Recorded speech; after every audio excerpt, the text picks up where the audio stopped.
Ici commence l'Auvergne, ici finit la France. Avec Guillaume sur Logos FM. Aujourd'hui, j'ai donc choisi de vous parler du dernier atelier de fabrication de galoches de la région. Il est situé à Marcollès, un très beau village dans la châtaigneraie du Cantal. C'est un atelier artisanal où les galochiers font perdurer cette tradition auvergnate initiée fortement dans les années 30 du côté d'Aurillac. Et on parle bien ici, attention, de galochier et non de sabotier. Parce que le galochier, lui, travaille le cuir par rapport au sabotier qui travaille que le bois. Nous, on ne s'occupe pas du bois. Le bois, on reçoit les semelles de Bretagne directement faites. Voilà pour la précision, François Collas, c'est donc l'une des mains expertes de galochier à Marcollès. Et pour la petite histoire, on fabrique des galoches dans le Cantal depuis 1880 environ. Et ça n'a jamais cessé depuis. Et aujourd'hui, cette entreprise bien nommée La Galoche du Cantal a toujours le don de nous emballer. Ah oui, c'est tout fait à la main, qu'avec des produits français. Et ça marche très fort, c'est bien reparti. Je dirais depuis une vingtaine d'années, ça monte crescendo, quoi. Et pourquoi ? Qu'est-ce qui fait que ça marche ?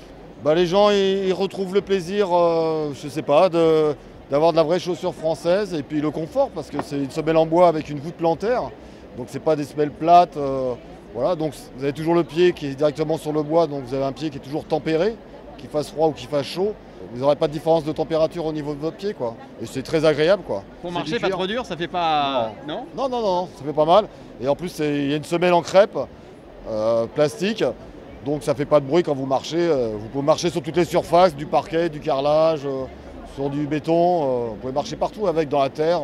Il n'y a pas de problème. On fait pas de bruit, c'est pas le sabot de nos grands-parents. Non, voilà, c'est pas les mêmes. Parce qu'à l'époque, c'était des clous en ferraille. C'était beaucoup plus bruyant, quoi. Alors à l'inverse des sabots qui sont taillés dans un seul morceau de bois, la galoche, elle, comprend plusieurs pièces avec ce dessus en cuir et donc cette semelle qui est en bois. Et si vous voulez briller tout à l'heure à la machine à café, sachez que c'était la chaussure, paraît-il, préférée de Charlemagne, rien que ça. Et depuis, vous allez l'entendre, heureusement, la galoche a poursuivi, ça marche en avant. On s'amuse un peu, donc on a un très bon tanneur taxidermiste à Neussargues dans le Cantal, qui nous fait tout ce qui est peau de vache, que ce soit l'Aubrac, la Normande, évidemment la Salaire, qui est très jolie. Donc poil naturel. Poil naturel, vrai poil naturel. On s'est amusé à en faire avec des crampons, avec des roulettes. On s'amuse des fois comme ça. Et puis de toutes les couleurs. De toutes les couleurs. Chaque pièce à galoche. Chaque pièce à galoche. Voilà, la galoche du Cantal, c'est donc à Marcollès. Et c'est une des belles histoires auvergnates que l'on aime voir perdurer à travers le temps. Bravo à eux donc, et très belle journée sur Logos FM.